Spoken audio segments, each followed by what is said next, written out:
বড়দিনের উৎসবের আগে ইংলিশ প্রিমিয়ার লিগে বাকি আছে এক রাউন্ড। শীর্ষস্থান নিয়ে লড়াই এখন এসে ঠেকেছে চেলসি আর লিভারপুলের মধ্যে। কিছুটা পিছিয়ে পড়েছে আর্সেনাল, আর অনেকটাই দূরে সরে গেছে ম্যানচেস্টার সিটি। 15 ম্যাচ শেষে 36 পয়েন্ট নিয়ে 1 নম্বরে আছে লিভারপুল। 2-এ থাকা চেলসির 16 ম্যাচে সংগ্রহ 34 পয়েন্ট, আর্সেনালের 16 ম্যাচে 30 পয়েন্ট, 4-এ নটিংহাম ফরেস্ট, তাদের পয়েন্ট 16 ম্যাচে 28। সমান ম্যাচে 27 পয়েন্ট নিয়ে 5 নম্বরে ম্যানচেস্টার সিটি। নিজেদের 16তম ম্যাচে লিভারপুলের প্রতিপক্ষ টটেনহাম। 22 ডিসেম্বর হতে যাওয়া ম্যাচটি স্পার্স দলের মাঠে। প্রচলিত আছে বড়দিনের ছুটিতে যাওয়ার আগে সাধারণত যারা 1 নম্বরে থাকে তারাই জেতে লিগ শিরোপা, যদিও গত মৌসুমে সেটা প্রমাণ করতে পারেনি আর্সেনাল।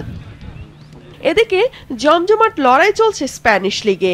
শুরু থেকেই 1 নম্বর জায়গা ধরে রেখেছে বার্সেলোনা, তবে বর্তমানে তাদের অবস্থান বেশ নড়বড়ে।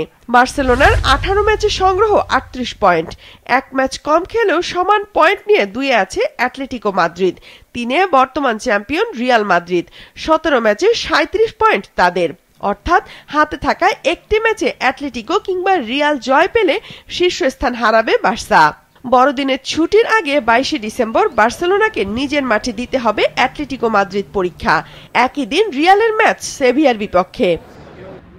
ইতালিয়ান লিগে দারুণ সময় পার করছে ইউরোপা লিগ জয়ী আটালান্টা, তবে শিরোপা ধরে রাখার মিশনে কিছুটা হলো চাপে আছে ইন্টার মিলান। 16 ম্যাচ শেষে 1 নম্বরে থাকা আটালান্টার 37 পয়েন্ট, সমান ম্যাচ খেলে 35 পয়েন্ট নিয়ে 2-এ নাপোলি।